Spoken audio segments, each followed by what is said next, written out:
hemos invitado al doctor Companucci, que para nosotros es un gran honor que haya concurrido a esta invitación, debido a que es profesor extraordinario de esta facultad, a que es profesor de varias universidades, no solo de nuestro país, sino del extranjero, y que todos aquellos que somos de esta generación y de las generaciones posteriores sabemos de sus conocimientos del derecho civil.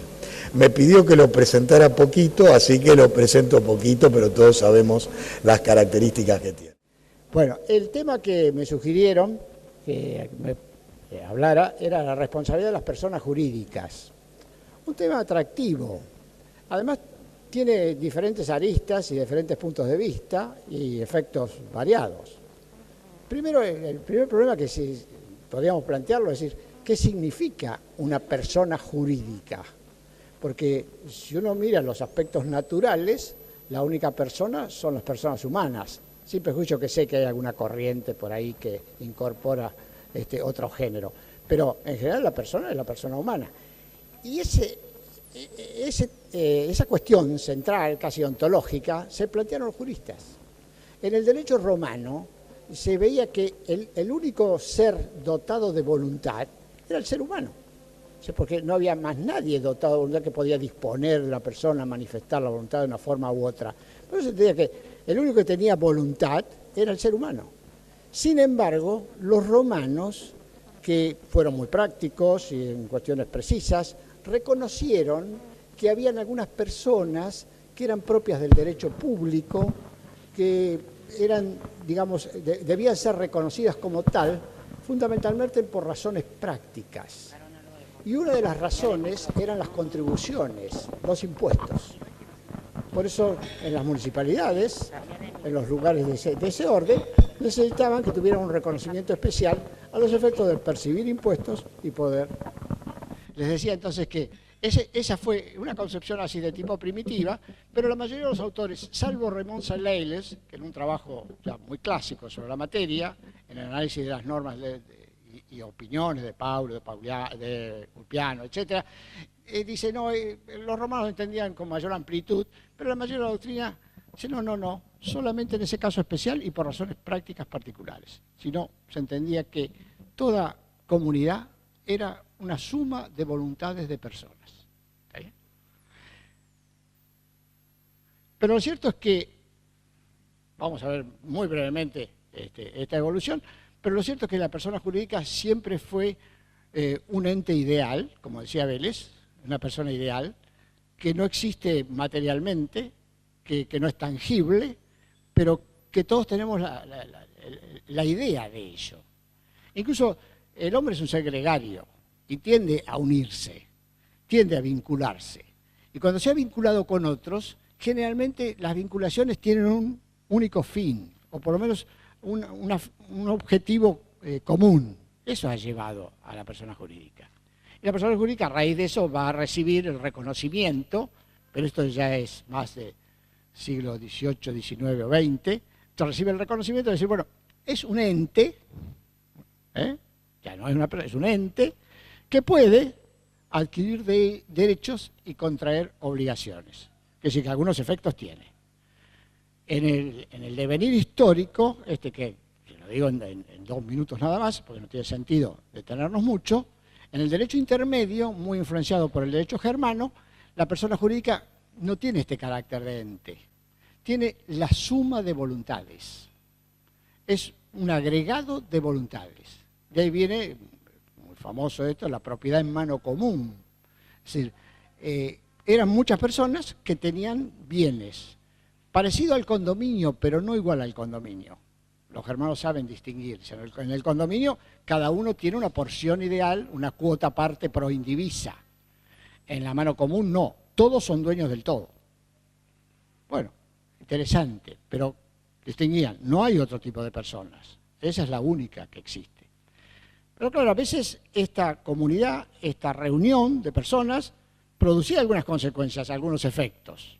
O sea, bueno, porque es la voluntad de todos, que se une en un solo fin, una sola consecuencia, y eso trae el efecto jurídico.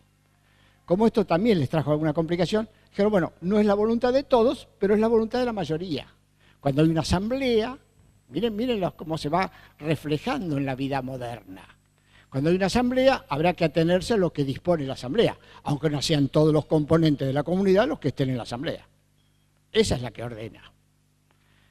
Entonces aparece ya algún atisbo. Y más adelante esto se va, digamos, va tomando color, va tomando carne y aparece esa situación muy particular.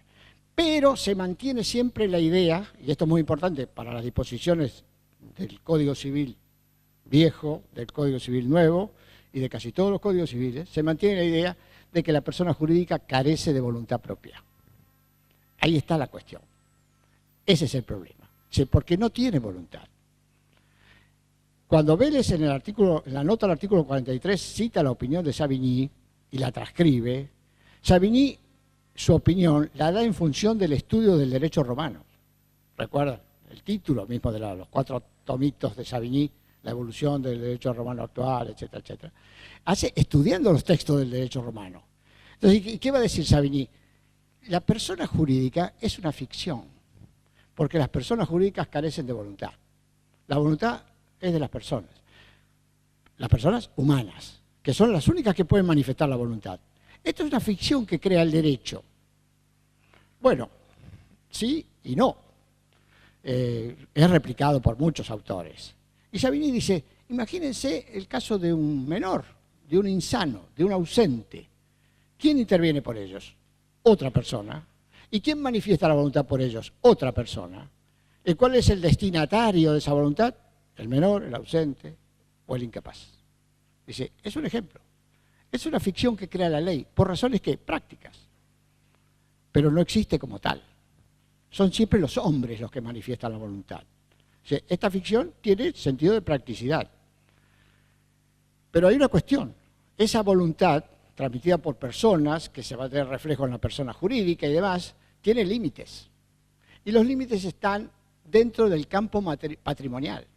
No puede ir más allá. Si una persona jurídica no se puede casar, no puede reconocer hijos. Hasta ahí no llega. Pero sí puede contratar.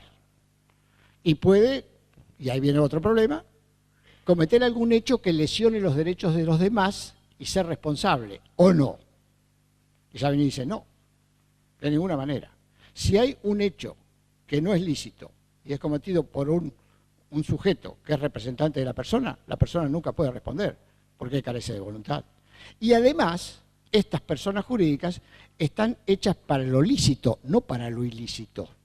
En su objeto, en su contenido, en su finalidad, buscan los hechos lícitos. Si no, violarían su propio objeto. Entonces dice, nunca puede ser responsable, y mucho menos de delitos penales. El delito penal exige persona humana. Si no hay personas. Hoy han cambiado un poco las cosas. Pero ese es el pensamiento de Savigny. Y ahí aparece la denominada teoría de la ficción, que es recogida por Vélez. Y por eso Vélez, en 2 artículos, dedica varios, ¿no es cierto? 36, 37, pero fundamentalmente en el artículo 42 y 43 del Código Civil, en el 42 dice, la persona es responsable, pero que en las vinculaciones de tipo contractual. Hasta ahí no hay ningún problema. Si contrata, habrá o no responsabilidad, porque serán sus representantes que manifiestan la voluntad con destino a la persona jurídica, y ahí habrá responsabilidad. Pero nunca será responsable, va a decir, por delitos y consecuencias de los daños que produzcan esos delitos. Ese fue el problema del artículo 43 del Código Civil, que, bueno, dio lugar a una especie de situación, digamos, de asombro. A raíz de esto, y esta tesis de la ficción que recoge Vélez, y fundamentalmente en una larga nota que es, si a alguno le interesa el tema, es digna de ser leída, se vuelca la tesis de la ficción. Pero claro, en el tiempo hubo réplicas a esto y desconocimientos. Incluso muchos autores, fundamentalmente en el siglo XX, XIX y XX, negaron a la naturaleza de la persona jurídica como tal. Dicen, no existe la persona jurídica. La persona jurídica no existe como tal. Ustedes recordarán la tesis de Oriú sobre la institución. Dice, no, son voluntades individuales que tienen un objetivo común, algo que se desarrolla en el tiempo y en determinada sociedad. Y si eso toma carne en la sociedad y en el tiempo, y ese objetivo común es en aras del bien general, es una institución. la tesis de institución interesantísima, muy bien estudiada por López Olazirigui, que fue profesor de esta casa en Civil Parte General allá por los años 40 y algo. Tiene un muy buen desarrollo, aceptado por Jean Vías, Borda, muchos autores, y dice, ese es el sentido, algo que la mayoría de la sociedad se corresponde y lo entiende que está bien. Es una especie de objetivo, una especie de comunidad. Esa es la persona jurídica. Cuando la mayoría entiende que ese, entre comillas, sujeto va a prestar buen servicio, responde al sentido de la comunidad, tiene un sentido de posesión, digamos, de la mayoría de las personas, bueno, ese sería una persona jurídica. Pero no existe como tal. Eso es lo que dicen los autores. No se da como tal. Dice, es una creación. La idea de Duguy, recuerda Duguy, que negaba los derechos subjetivos. O sea, no hay derechos subjetivos.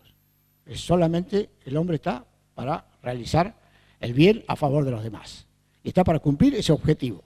Pero no existe un derecho subjetivo como tal. Y por lo tanto, no tiene la voluntad y el poder creador. La persona jurídica, dice, es un ente que apunta al beneficio común. Y Duguy dice, y es responsable a veces porque recibe algunos beneficios o causa daños en virtud de crear riesgos. Ya Duguy, a principios del siglo XX, ya tenía esta idea, muy particular, muy especial. Es decir, que hubo teorías negatorias. Los patrimonios de afectación, que en una época tuvieron mucha difusión. Incluso el ejemplo del fideicomiso es bastante práctico en este aspecto. En los patrimonios de afectación, dice, solamente son titulares de derechos las personas humanas. Nada más. Pero ¿qué ocurre? Puede ser que el mismo sujeto tenga diferentes patrimonios. El patrimonio normal, propio o algún otro que esté destinado a otros fines, en otro sentido, que comparta con otros sujetos. Pero no son los sujetos los titulares, son los patrimonios distintos. Lo que vale son esos aspectos de nada más que los bienes, pero no los sujetos. Los sujetos son solo las personas. Entonces, ya ven, que niegan la posibilidad de la existencia de la persona humana por sí. Pero claro, los aspectos reales, como dicen algunos autores, triunfan a veces sobre las ideologías. Es decir, la realidad destruye la ficción, a veces, no siempre. Pero esto ocurre. Entonces, bueno, pero la persona está. Los autores franceses de la exégesis, Laurent, Demolon, Aubrierot, dicen, sí, es una ficción, pero es una ficción que tiene contenido propio y que sirve y es útil y produce consecuencias. Y por lo tanto, a pesar de ser una ficción, tenemos que consagrarla y el derecho a adoptarla y darle sus propios contenidos y efectos. Es decir, que ese es el panorama de las personas jurídicas. Pero claro, el tema que me convocaron es la de la responsabilidad, no para hablar de las personas ideales o personas jurídicas.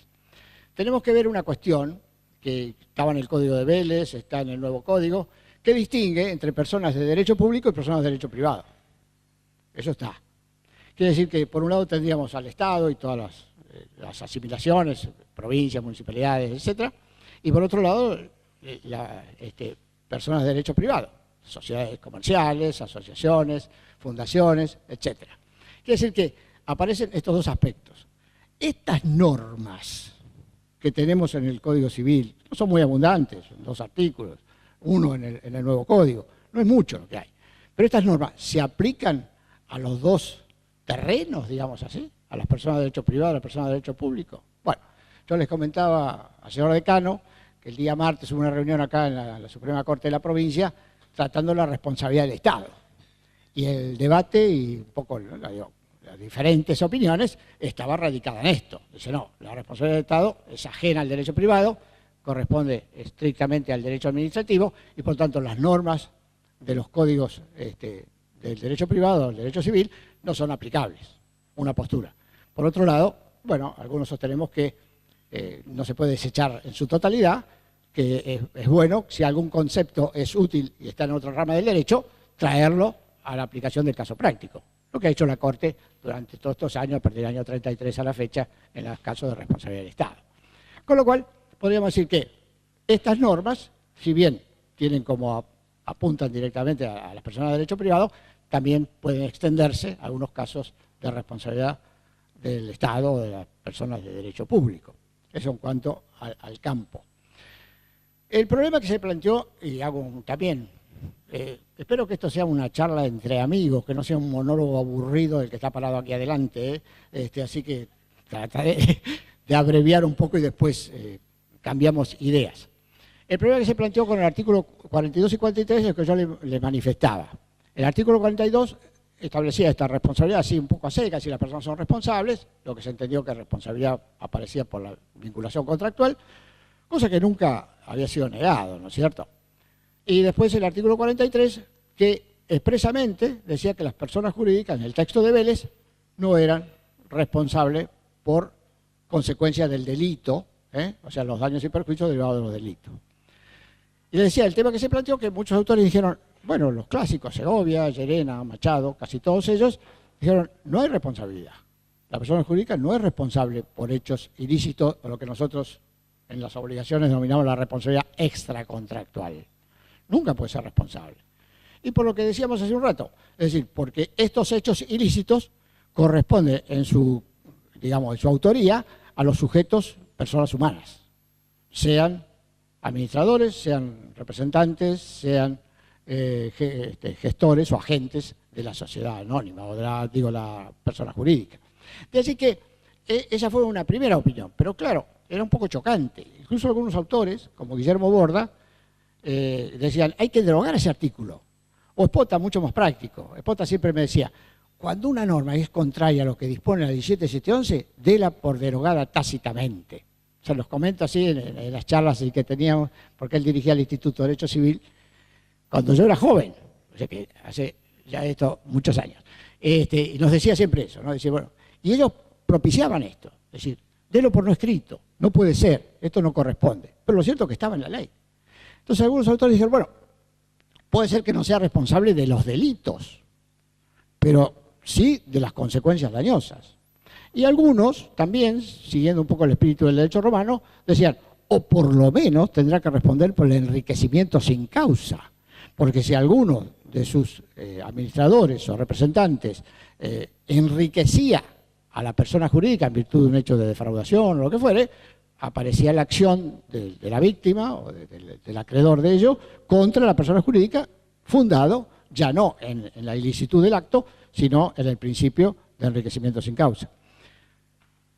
Otros dijeron, no, los civilistas somos muy de detalles a veces, exageramos un poco el puntillismo de la letra de la ley, pero decían, bueno, si son delitos, el Código distinguía entre los hechos ilícitos que eran delitos de los hechos ilícitos que no son delitos. Era neto lo que enseñábamos siempre entre los delitos civiles y los cuasi delitos civiles. De acuerdo a la idea de Potier, no era la idea romana, pero sí la idea de Potier, el delito civil era el hecho ejecutado ilícito, ejecutado a sabiendas y con intención de dañar, que es lo que disponía el artículo 1072. En cambio, el cuasi delito, que no estaba definido en el Código, se lo extraía del principio del artículo 1109, que hablaba de todo aquel que por su culpa o negligencia causa un daño debe responder. Es decir, el famoso alterum non laedere de los principios de Ulpiano, que la Corte de la Nación ha aplicado en muchos supuestos, fundamentalmente en casos de responsabilidad del Estado por caso extracontractual, ¿no? Por hechos ilícitos de la responsabilidad extracontractual. Quiere decir que, dijeron, no por los delitos, pero sí por los cuasi delitos. Cosa que la Corte de la Nación aplica ya por los años 27, 28, unos años antes del caso de Voto, donde consagra la responsabilidad del Estado por ese incendio de Campos, recuerdan, un caso muy difundido, muy famoso, donde comienza a aplicarse la responsabilidad extracontractual del Estado por hechos de dependientes, pero bueno, no importa. Quiere decir que hasta ahí estamos con esta situación. Otros autores, repito, el caso de Pota y Borda y algún autor más, dijeron, bueno, se responde en todos los casos por la responsabilidad contractual, extracontractual, sean delitos o cuasi delitos. Lo que no es responsable penalmente por un hecho ilícito que integre algún supuesto del Código del Derecho Criminal. Esa fue la situación. Pero de allí que viene la ley 17711 a modificar el artículo 43 y establece en un texto bastante extenso, yo lo copié por acá. Traigo estos papeles y nunca los leo. Pero no es porque sepa mucho, por que me da un poco de vergüenza.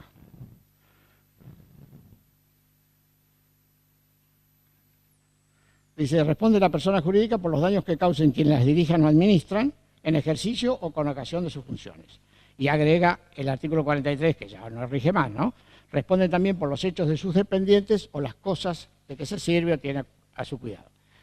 Quiere decir que la primera responsabilidad que consagra el nuevo artículo 43 es la responsabilidad de quienes dirigen o administran las personas jurídicas. Y responden por esos hechos en virtud de los daños que ocasionen, ya sea en ejercicio de la función o en ocasión. Tema que ha dado también un largo debate, ha dado lugar a una serie de controversias no muy concretas. Lo cierto es que el nuevo artículo 1763, digo bien, prácticamente transcribe esta norma. Es decir, en el nuevo código existe un artículo que es similar al 43 en este primer párrafo. Hoy es igual. Lo que va a decir el nuevo y el viejo artículo, que responden quienes dirigen o administran, porque se ha entendido que se debe aplicar la tesis del órgano, que yo salteé en la explicación primaria de la naturaleza, pero significa que quienes dirigen o administran son órganos de la sociedad. Recuerda alguna teoría de un autor alemán que decía que la sociedad son los órganos, que unos son los brazos, que otros son la cabeza, que otros el pie, que los brazos, demás. Un poco, eso era la persona jurídica, esa era la sociedad.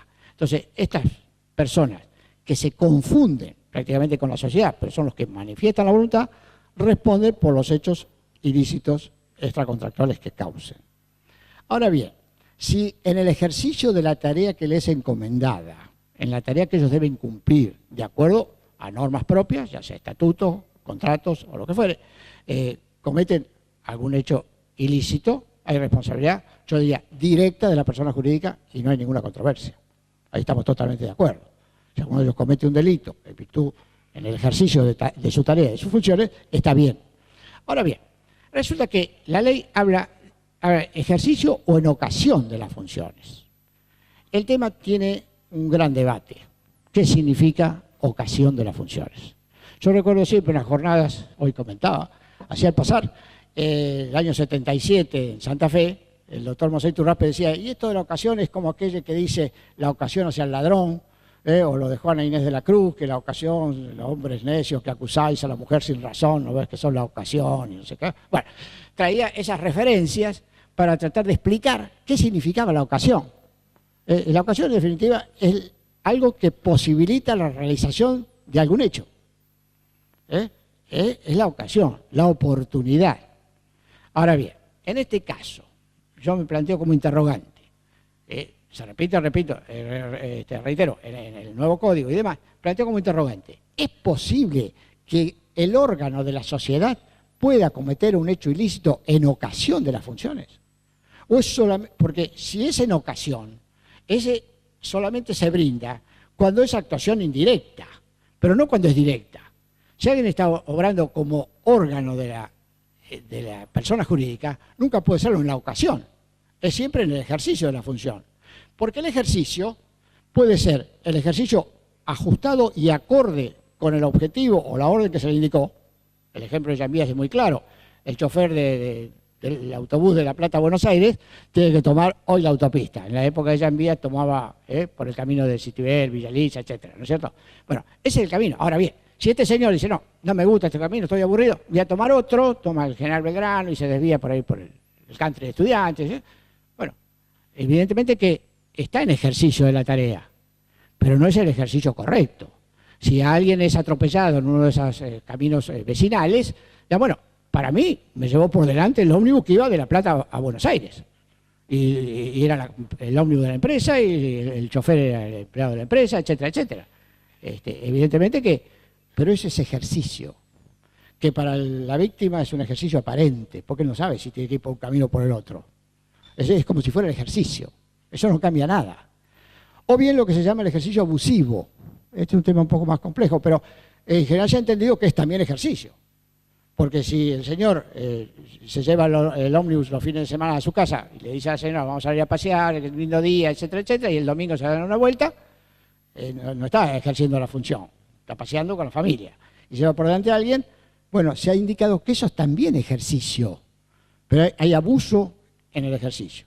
Quiere decir que hasta ahí podríamos decir que los que dirigen o administran son responsables por todos los actos que realizan en este ejercicio, ya sea en el ejercicio normal y que se ajuste a la incumbencia, como decía Espota, es decir, a lo que él debía hacer, por un lado, y además se extiende o se puede llegar a extender cuando el ejercicio es aparente. Usted sabe que la apariencia crea muchos efectos jurídicos, más de lo que uno presupone. Además, la ley lo plantea en un montón de casos, acreedor aparente, heredero aparente, etcétera, etcétera.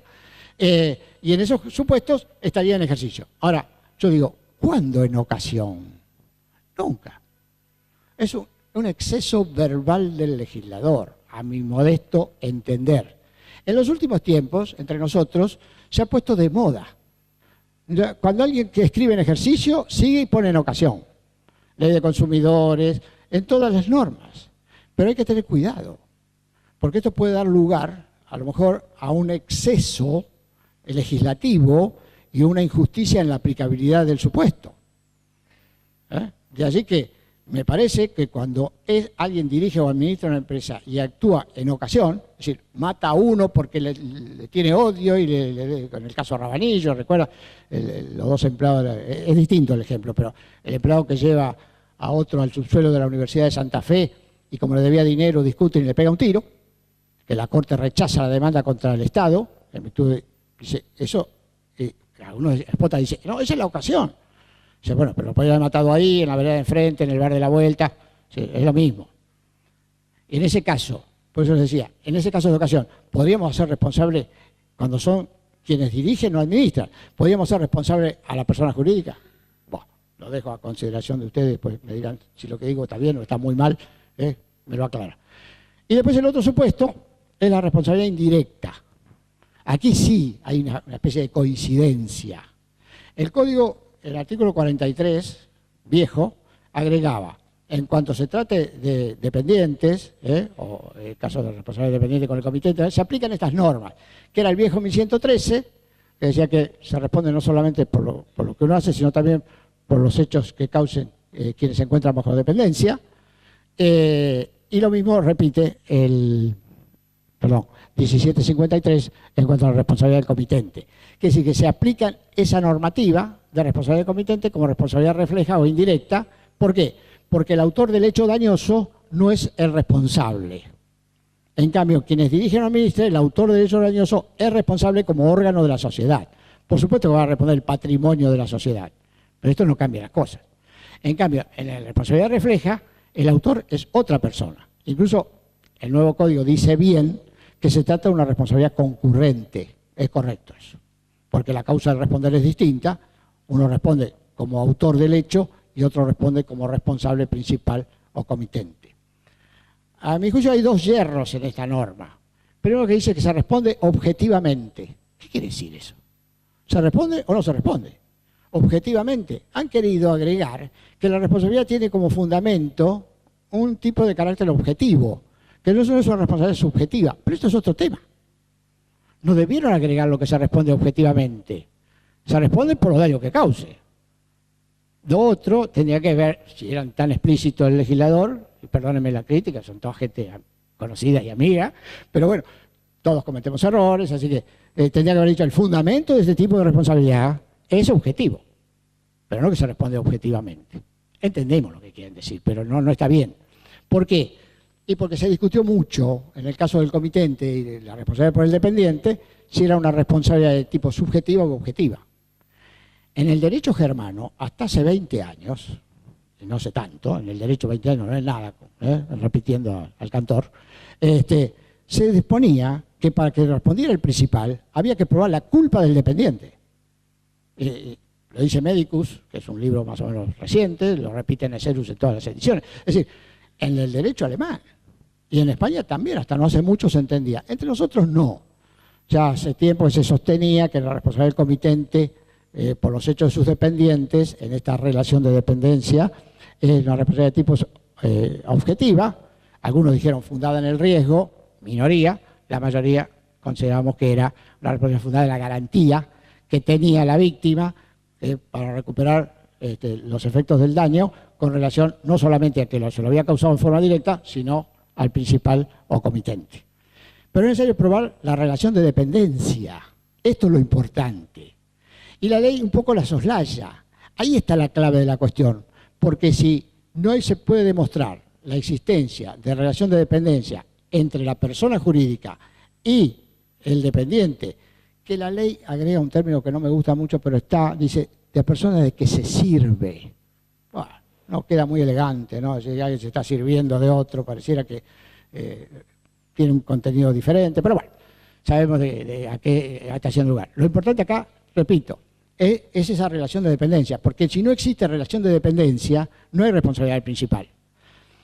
Desde ya, que si el dependiente está en ejercicio de la tarea, es el chofer del ómnibus, que dábamos el ejemplo, que va por la autopista. Ahí no hay ningún problema. Está ejerciendo la tarea que corresponde a su incumbencia, lo que se le ordenó, lo que se dispuso, y la ejerce mal. Produce un accidente o lo que fuere, ahí viene la responsabilidad conjunta, concurrente, como dice la ley bien, de la persona jurídica y de sus dependientes. El problema, que aquí también se vuelve a agregar, lo de la ocasión. Y aquí puede tener un sentido lo de la ocasión. Puede tener, digamos, un contenido propio e importante. Ahora bien, se ha discutido qué significa esto de la ocasión. Y hay tres tesis, yo diría, para resumirles. Recuerdo siempre, hablando de viejos tiempos, que cuando Espota era director del Instituto de Derecho Civil, ustedes miran, este señor vino de hace 4 siglos acá, pero bueno, no hace tanto. Hubo una charla y estaba el doctor Salas, Trigo Represas, Espota y nosotros escuchando. Y el tema era este. Y Espota dice, no, el sentido de ocasión es amplísimo. Cada vez que el sujeto tiene la oportunidad, la posibilidad de cometer el hecho ilícito, porque en virtud de la tarea que cumple, es ocasión, y responde el principal. Espota fue miembro de la Comisión Reformadora del año 68, y en esto puso la mano, estoy seguro. Él nos decía que había 2 artículos que él había tomado alguna intervención, el 26-18, decía yo, y un poco lo escribí, sé por qué es el artículo del mosquito, les cuento acá en familia, ¿se acuerdan? El 26-18, ¿no? La luminosidad excesiva, olores y demás que daban lugar a la acción, entre las acciones posesorias. Bueno, decía Espota, ¿por qué? Porque había un miembro de la comisión que tenía un cartel luminoso vecino a su departamento que se le llenaba de mosquitos su casa. Entonces decía, hay que poner una norma que prohíba que alguien tenga carteles luminosos, humos, etcétera, etcétera. Y por eso se escribió el artículo. Y yo lo traje del Código Italiano y lo puse. Y también lo puso Espota, con ese criterio de amplitud mayúscula. Es decir, bueno, aquí cada vez que alguien tiene la posibilidad, la mera probabilidad de cometer el hecho en ejercicio de su función y se excede, es responsable el principal. No es la opinión mayoritaria, no. La mayoría de los autores, incluso la jurisprudencia, hizo un distingo importante entre lo que se llama ocasión y motivo. En general la jurisprudencia adaptó la idea del motivo a diferencia de la ocasión, que fueron las ideas de Brevia, de Llamía, un poco de Trigo Represas, no con esa terminología, pero en ese contenido. O sea, bueno, no, esto no es así cada vez que tiene la posibilidad. Es cuando, ejerciendo la función, se da una relación de causa a fin inmediato para cometer el hecho. Porque si no estaba ejerciendo la función, ese hecho ilícito no lo podía cometer. Pero si podía haberlo hecho en cualquier otro lugar, había ocurrido en otra parte, allí no se da el presupuesto y no hay responsabilidad del principal. Bueno, ese es el tema. Un tema que ha traído y tiene muchas aristas y la jurisprudencia se ha ocupado mucho. La Corte de la Provincia en muchos casos ha resuelto que solamente responde la persona jurídica o el principal si se da en ejercicio o con motivo de la función, no en ocasión. Sin embargo, el nuevo legislador ha insistido en la terminología clásica, digamos, en este aspecto. Bueno, para ir terminando y no ser tan pesado,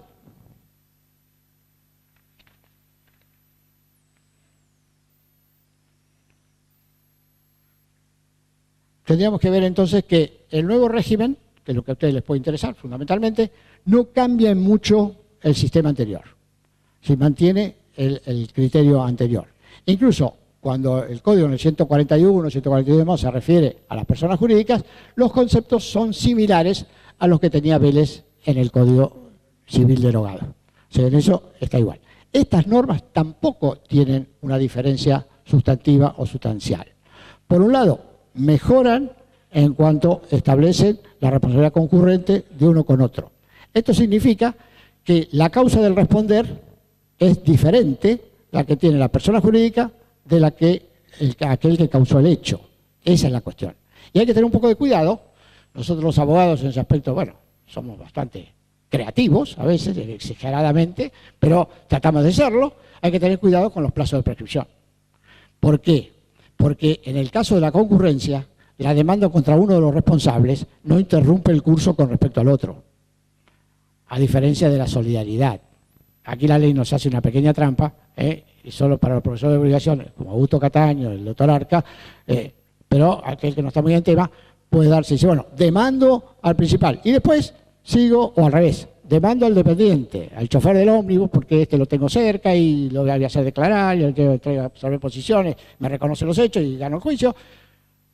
Me corren los 3 años con respecto al principal y después no se interrumpió con esa demanda.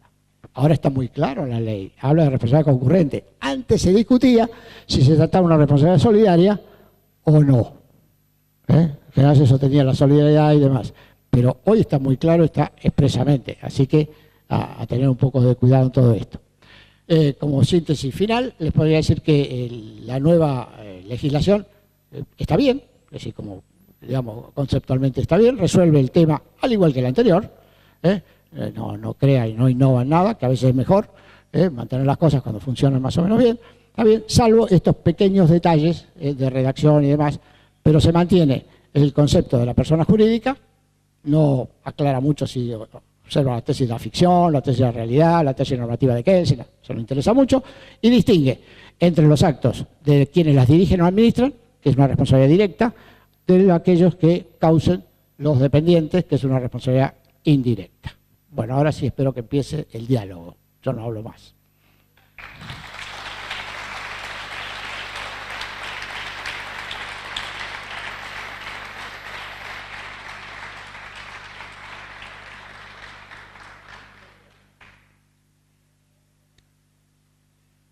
Bueno, buenas tardes. Como esto también es un encuentro de cátedras, mi nombre es Carlos Alberto Andreucci, de la Cátedra de Derecho Administrativo, Cátedra 1. Gracias, decano, por estas propuestas. Gracias, Rubén. Y yo, dentro de mi formación profesional, te quiero hacer algún pedido de opinión. Justamente en el tema del derecho público, la responsabilidad del Estado es uno de los temas troncales. Dentro de los elementos que justifican la responsabilidad de las personas jurídicas surge la antijusticia. Este no es un requisito necesario para la responsabilidad del Estado. Por lo tanto, un primer aspecto es tu visión sobre el acto lícito o por lo que sería una responsabilidad por actividad lícita y eventualmente sus alcances. Y segundo, tu visión sobre lo que el Código Nuevo ha introducido, teniendo en cuenta que el anteproyecto, redactado por jueces, unificaba la responsabilidad del Estado dentro del propio Código unificado. Esto, como proyecto luego se transforma en proyecto, el Ministerio de Justicia desagrega esto y cambia la figura, estableciendo que en la responsabilidad del Estado se regirá por las normas del derecho administrativo. El propio Código introduce el reconocimiento de la falta de servicio en orden al dependiente que está representando al Estado por la teoría del órgano. Configura la idea de la falta de servicio, pero la reenvía al derecho administrativo y como derecho local, recala en las competencias básicamente provinciales. Esto abrió el debate en la ley 26944. Quería ver cuál era tu visión en cuanto a esta dicotomía que rompe con el texto del pensamiento de la Corte, que fue la que básicamente redactó el anteproyecto, y lo que abre hoy a nivel federal sobre el alcance de la regulación de las provincias, que muchas han adherido a la nacional, pocas, pero algunas han adherido, y elimina la responsabilidad por el error judicial, establece limitaciones en el acto lícito, y la provincia de Buenos Aires está todavía sin ley, con sus propias doctrinas, Y eventualmente podría decir, por una ley, adhiero al Código Civil Unificado, como competencia local. Que quisiera saber tu opinión. Bueno, son dos preguntas. Dos. Primero, el acto lícito. Fue mi tema el martes, así que me viene justo.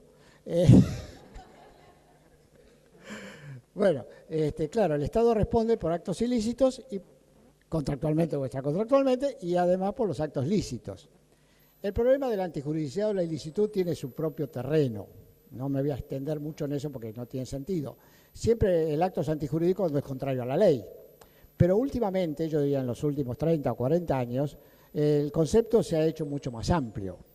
Es decir, ya no solo contrario, ya Acuña Sorena decía, no son los actos contrarios a la ley, aquellos que son contrarios al orden público, a las buenas costumbres, a la moral social, etcétera, etcétera, o a los fines de la propia ley. Los autores alemanes hoy hablan de que cualquier acto que cree riesgo se lo debe entender como ilícito, lo que es un tema. Pero bueno, para nuestra tesis tradicional, el acto ilícito es aquel contrario a la ley, tomando la ley en el contorno de todo el plexo normativo, porque no me va a corregir el doctor Ramiro Pérez Duhalde, porque alguien puede cometer un homicidio, pero está justificado por el 34, la legítima defensa, esta necesidad, así, le va a borrar la antijuridicidad. Pero el problema de la antijuridicidad es ese. Lo que ocurre, me parece a mí, modestamente, que muchas veces la jurisprudencia ha entendido que había actos lícitos donde se podría considerar que el acto era ilícito.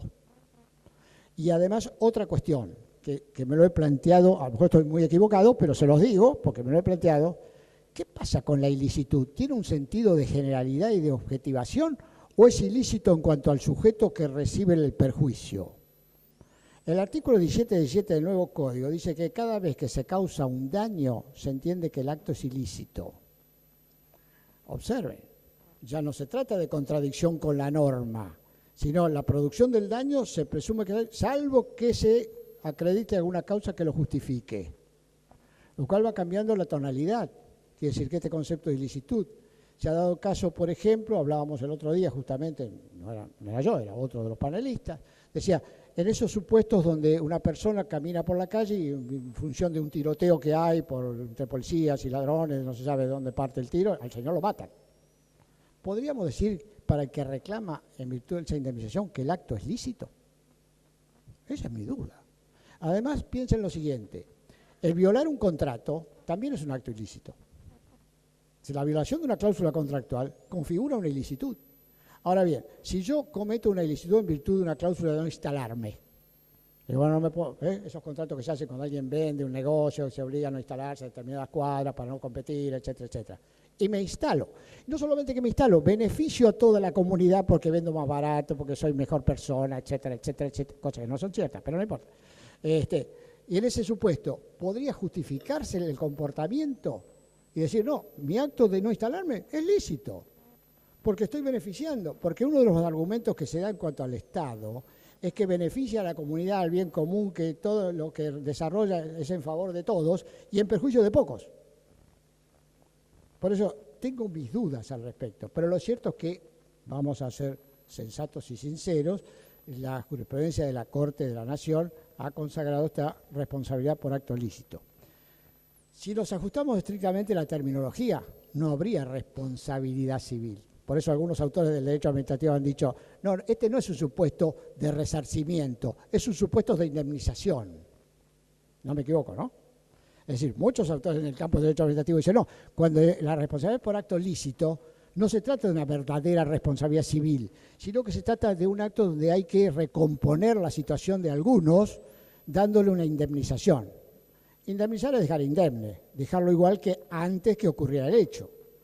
Pero en la responsabilidad civil ocurre exactamente lo mismo. Es decir, se trata de dejar indemne.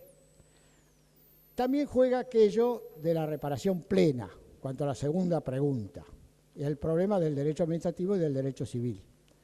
Esta ley 26944, bueno, el otro día que éramos 6, creo que ninguno dejó de criticarla agudamente y decir que era inconstitucional.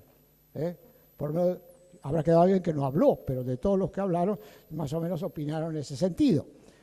Lo cierto es que ha tratado de consagrar, y acá entre familia, la irresponsabilidad del Estado. Ese es un poco el sentido que se ha buscado. Y además ha confundido algunas cosas, ha cometido algunos yerros. Si bien la Corte de la Nación ha dicho, por ejemplo, en cuanto al daño, que el daño debe ser actual, ese es un error. Nosotros, los de obligaciones, sabemos que el daño puede ser actual o futuro, y todo es daño indemnizable. El problema es el momento de la sentencia, para configurar una clasificación u otra. En cambio, yo entiendo, la Corte ha querido decir que un daño es actual, que es un daño cierto, es un daño que está demostrado, que es una mera hipótesis, que no es una mera hipótesis, etcétera, etcétera. Pero la ley no puede poner un vocablo que tiene otra significación. Y cuando se habla de que la relación de causalidad debe ser inmediata, es un error, o yo me equivoco. La relación causal existe o no existe como tal. Sirve para imputar las consecuencias de un acto al sujeto y decir que es autor. Pero no puede ser inmediata o mediata. Las consecuencias sí pueden ser inmediatas o mediatas. Previa daba el ejemplo, es decir, si tiro una piedra en un estanque, el pozo donde cae es la consecuencia inmediata. La primera ola es inmediata. Y cada vez es de menor intensidad el agua, hasta que se borra en el borde. Entonces vienen las consecuencias casuales, las remotas del 906 derogado. Pero esa es la consecuencia inmediata. Ahora que la ley diga que es solo la relación causal inmediata, a lo sumo podría decir consecuencia inmediata. ¿Y por qué solo la consecuencia inmediata? ¿O las mediatas no son previsibles también? Cuando se trata de la responsabilidad extracontractual, las normas del derecho civil, me parece que han sido sanas y sabias, han dicho, se indemniza esta indemnización, yo no digo integral, que eso no existe, es una expresión de deseo nada más, pero se indemniza por lo menos las consecuencias previsibles. Si alguien comete un hecho, sabe que si lleva por delante un peatón en la esquina, que va a tener que ir al hospital, si no lo mata, ¿no? Y después va a estar algunos días sin poder trabajar. Eso todo el mundo lo sabe, no necesita ser un genio de la medicina para descubrirlo. Bueno, por ese lado de la ley. El otro aspecto era la aplicación de las normas. Bueno, es un tema muy debatido, muy discutido. Yo creo que hay que superarlo. No podemos quedarnos en la controversia de si se aplica el derecho administrativo o se aplica el derecho civil. Porque hay normas del derecho civil que deben aplicarse. Las normas sobre la prescripción. El derecho administrativo tendrá un plazo de prescripción, pero no tiene suspensión de la prescripción, interrupción de la prescripción, dispensa de la prescripción cumplida, o en un proceso no ocurren todas esas cosas. O los representantes del Estado, cuando se presentan, no oponen la prescripción. ¿Y quién le dice cuando hay que oponer la prescripción? ¿El derecho administrativo? No, el Código Civil. Le dice, en la primera presentación que haga en el juicio debe oponer, y ahora en la contestación de la demanda debe oponer la prescripción. Dice, no, pero es que nosotros en el derecho administrativo estamos con el Código Viejo, que decía que se podía oponer hasta cuando el expediente iba a la Cámara de Apelaciones. ¿O no era así? Y sin embargo, eso no ocurre. Por eso, me parece que lo importante es conciliar las normas, no dividirlas. Es decir, está prohibido aplicar el derecho civil. Es chocante y yo diría hasta de mal gusto. Es decir, porque está prohibido, como se dijera bien. En este caso, este tipo de conducta no se puede aplicar el derecho penal. Aplicaremos leyes contravencionales, pero no vaya a aplicar el derecho penal porque le pido un jury de enjuiciamiento al juez que lo haga. No me parece que eso deba ser así. Considero que quizás los principios están en el derecho administrativo, pero observemos que el derecho administrativo toma, y la jurisprudencia de la Corte, los principios de la Constitución. Sí, y yo no comparto mucho todo esto, pero últimamente se habla del derecho privado constitucional, que los principios constitucionales están en el nuevo código, que están en los tratados y demás, que se han volcado en el nuevo código. Quiere decir que el origen es común, porque el principio del alterum non ledere que le aplica la Corte en Santa Coloma, bueno, lo tenía Ulpiano, no lo creó la Corte, pero está bien que se aplique.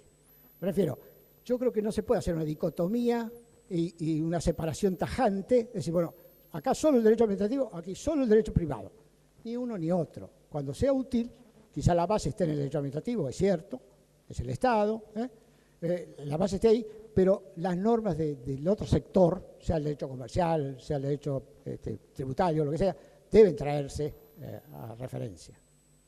Gracias. Decía, cuando en el inciso A da cuenta por los daños, exhibición de responsabilidad del Estado, por los daños y perjuicios que se deriven de casos fortuitos o de fuerza mayor, salvo que sean asumidos por el Estado expresamente por ley especial. Y pienso en el caso que hemos padecido aquí en esta ciudad con motivo de la inundación. ¿Cómo debemos entender esto?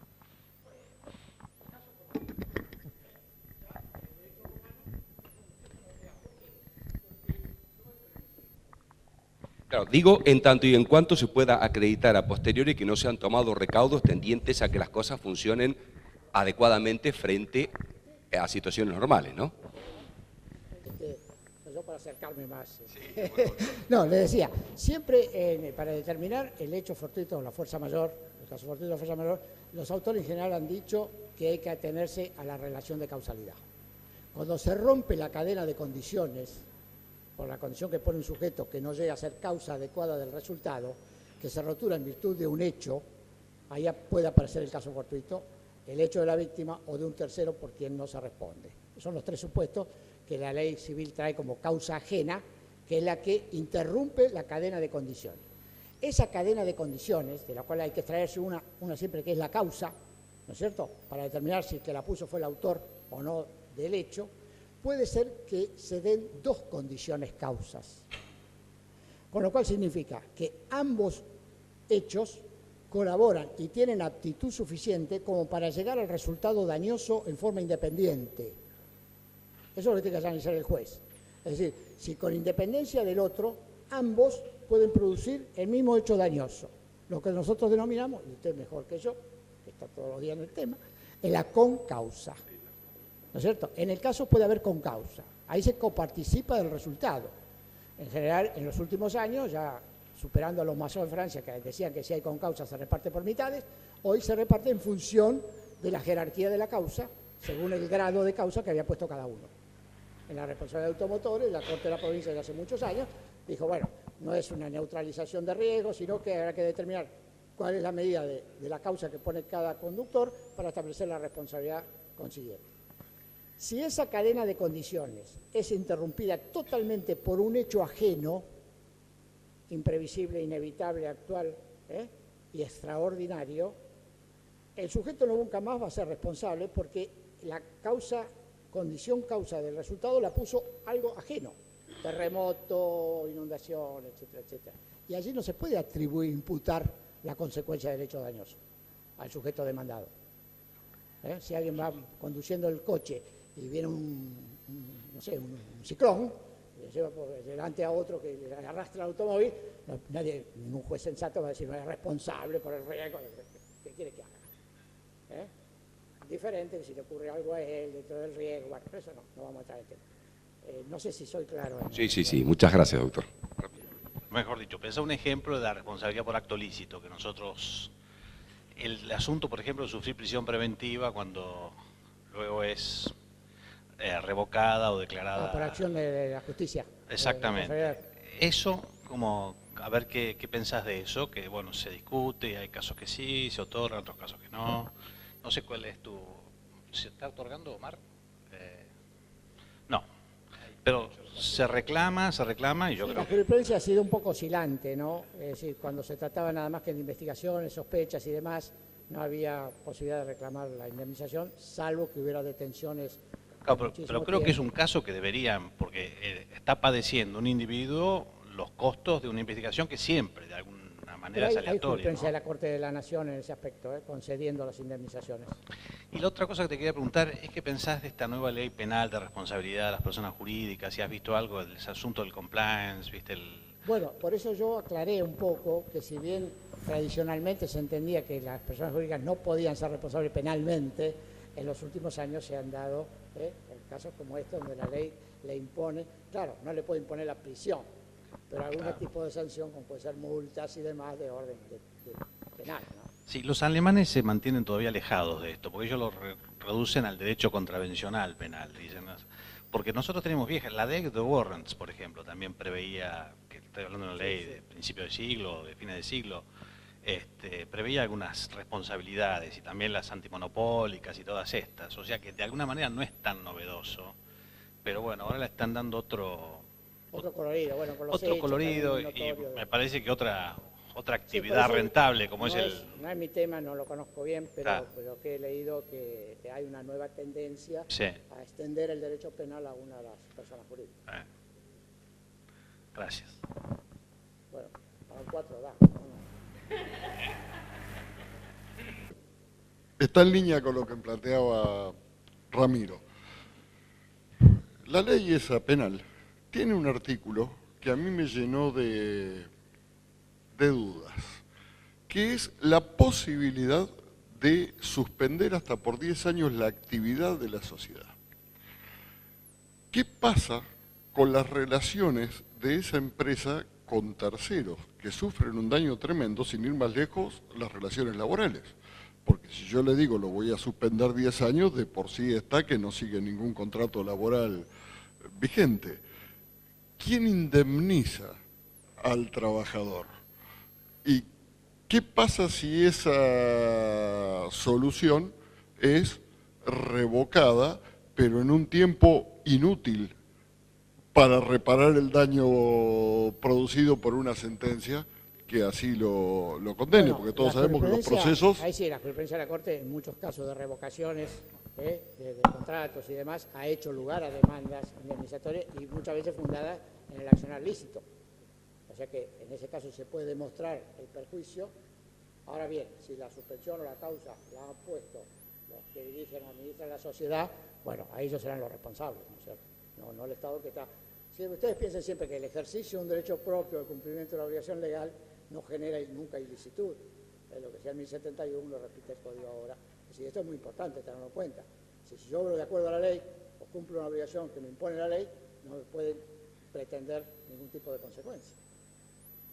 Nora. No, Rubén, yo le quería preguntar si usted creía que la palabra ocasión, al haberla incluido la reforma en el 43, ¿no?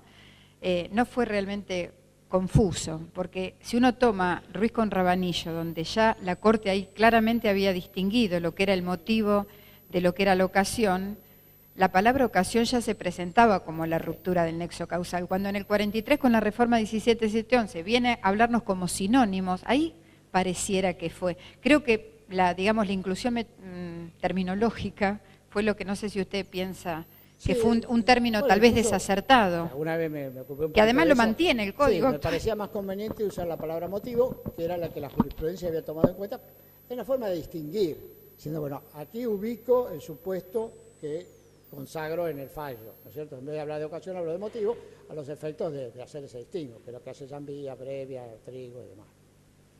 Pero bueno, lo que pasa es que se puso un poco de moda en la ley, como en la ropa, ¿no es cierto? Es la moda. Ejercicio de ocasión, bueno, todo ejercicio de ocasión. Como sí, o por lo menos muletilla conjunta, ¿no? Pero bueno.